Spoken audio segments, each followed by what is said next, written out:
I'm David Griffin. It's the 19th of June 2017 and I'm here at Shipley Hall Cricket Club. Fine, I'm Peter Young. I'm 83 years old, born in 1933. Peter, you've got a really long association with Shipley Hall Cricket Club, but before we come on to that, what was your first introduction to the game of cricket and when was it? Oh, I suppose I'm an absolute cricket nut, and I sort of remember my early cricket days of knocking a ball against the back wall of the house, and then I played for a local side just over the sort of back garden. Joined the army when I was 17 and played cricket in various locations sort of in this country, Singapore, East Africa, Hong Kong, Malta, all over the place basically. And I was posted then various English places, and I finished up in Nottingham in 1960. For the first 2 years I was here, I went to Weston-super-Mare, where I played in the western side, and then I was introduced to the Shipley Cricket Club by a guy called Jim Murray, who was the scorer at Shipley.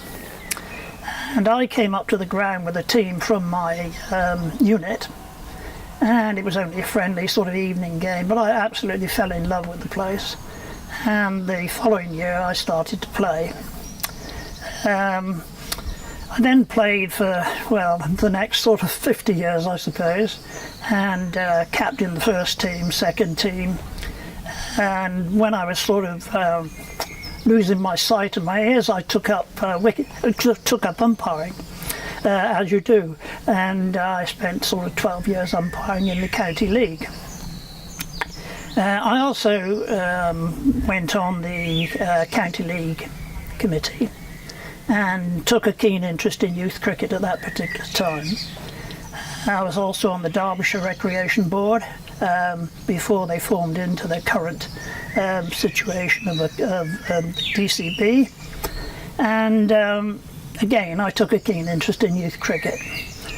I suppose one of the main features of youth cricket involvement was with quick cricket, and we started that many years ago now with a meeting of about 6 clubs down at Shipley. Right.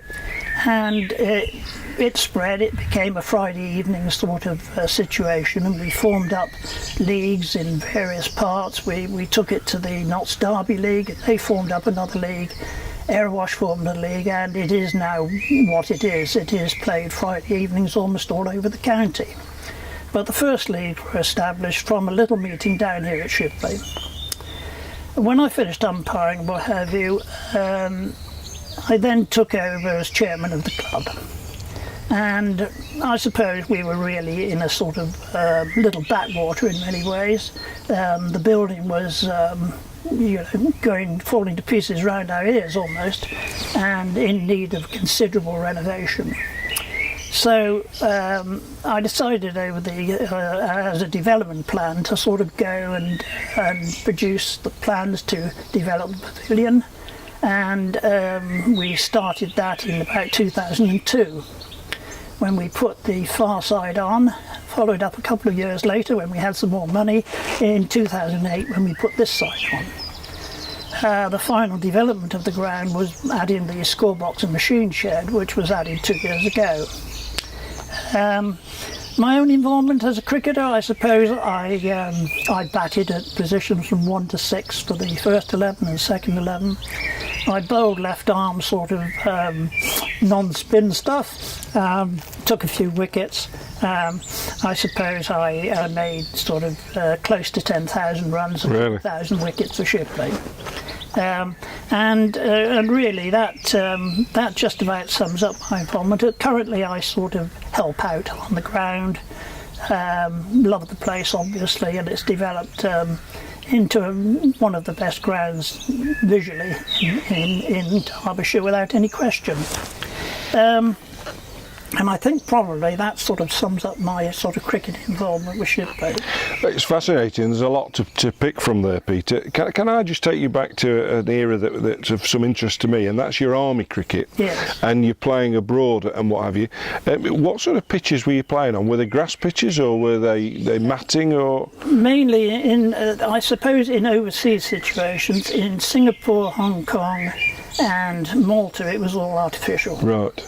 And we did play, or I did play at that time for a couple of the Singapore teams which played on the Padang in Singapore, and that was grass, and that was good standard stuff.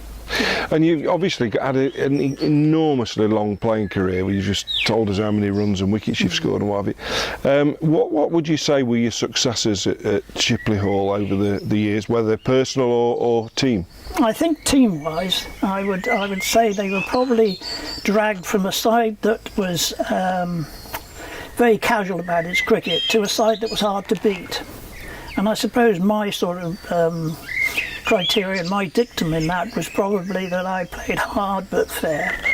And there'll be quite a few people who know that they've come to the sort of rough end of my sort of style of play. But you know, I was perhaps a little bit strict on the field. I wanted the players to sort of, you know, watch what I was on with and be where I wanted them to be and things like that.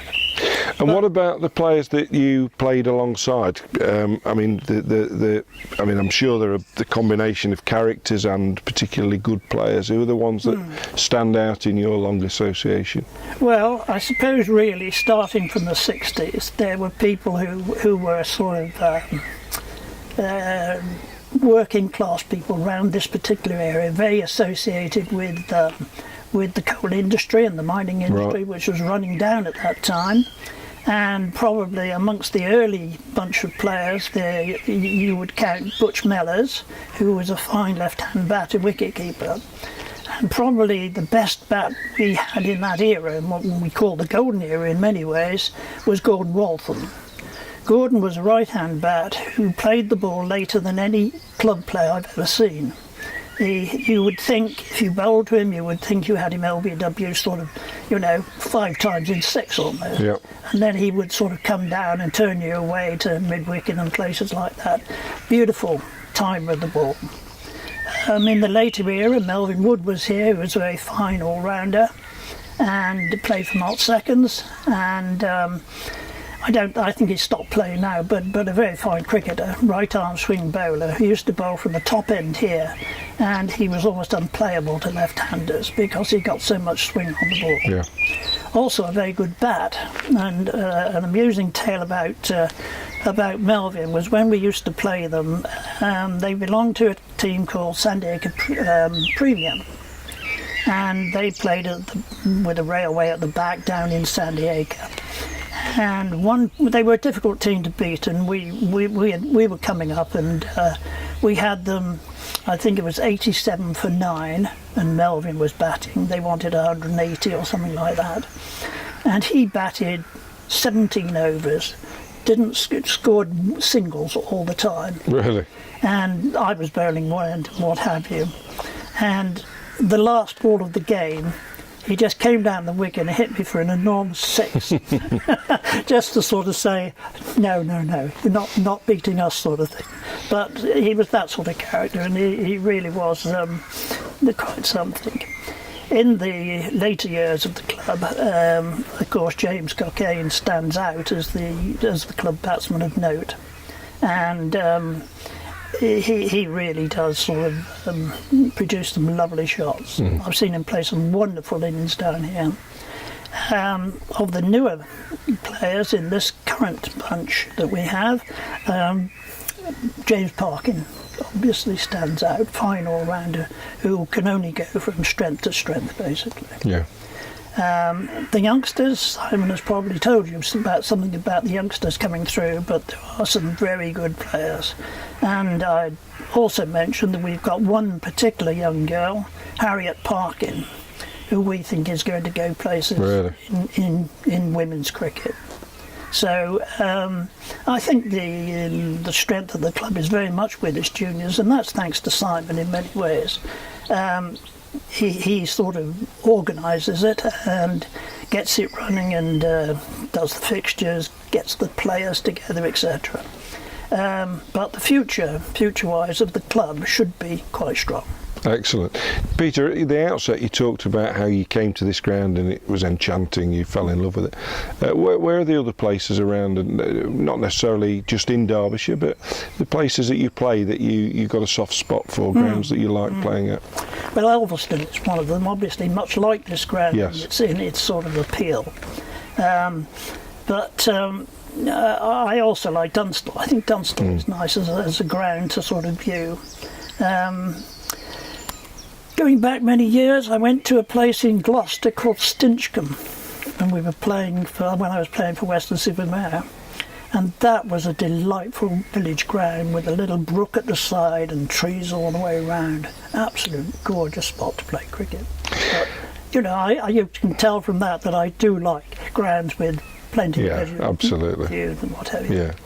And in terms of your longevity and your hugely, I mean, what, 7 decades probably involved in cricket, something like that. What have been the biggest changes that you've seen in club cricket, and have they all been for the best? I suppose the biggest change of all was the elevation of leagues as such. As you know, we played friendly cricket for many years until we joined the Central Derbyshire League and subsequently the County League. The leagues are the way to go. I don't think there was any doubt about that, although when we joined we certainly almost dragged screaming to the table sort of thing. But I think league cricket is the biggest advance I've seen. With it comes administration. Not everybody likes administration, obviously, but it is quite a sort of big side of cricket these days. I suppose the biggest advance in cricket generally has been the introduction of T20 and the way it's impacted on other forms of the game, 50 overs and even county cricket. Yes. But I would think that's about that. And going forward, Peter, I mean, clearly you're still, as you've just alluded to, your playing days are over, and you just said a help around a place and whatever. Do you think that in another 60, 70 years' time that Shipley Hall Cricket Club will still be here and we'll still have local people wanting to turn out on a Saturday afternoon and, of course, during the course of the week with the juniors and play cricket? Yes, it's a difficult question, that is, really, because when you look at this season and you've seen the demise of club sides, you can see how quickly it goes. It can go in a flash, basically. You've seen local clubs go down. I think Shipley has a lot to offer. I've always thought myself as being a guardian of this particular club for the future. And, you know, I go back to how much I like it, and when I think back that the ground was created in 1890s by the Squire and literally sort of put together with horse and cart. You know, they were dragging soil on to level the ground and things like that. I think that Shipley has a lot to offer, and I just hope that the current people in charge will sort of look at it as guardians and carry it forward in that way.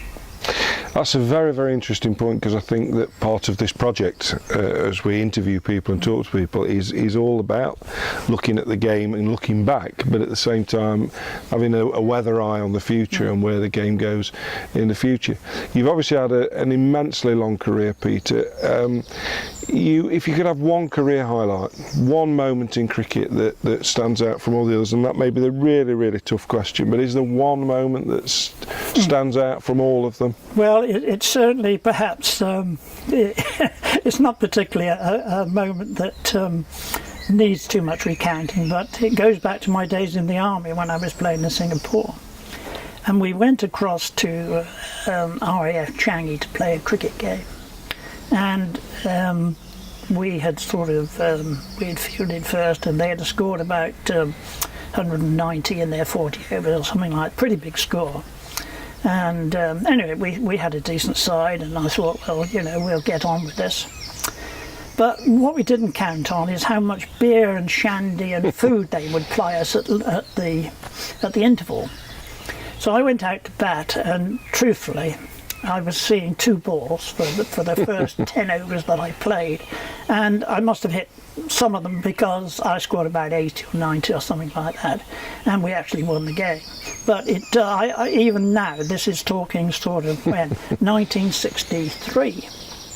I can recall that particular incident as being so sort of drunk on the field of play that I could hardly remember hitting a ball, alone anything else. And then you became a forthright captain, Peter. Obviously, it was maybe a sobering moment after all for you. Perhaps so. Well, it's been a pleasure to talk to you, Peter. Thank you very much indeed. Pleasure.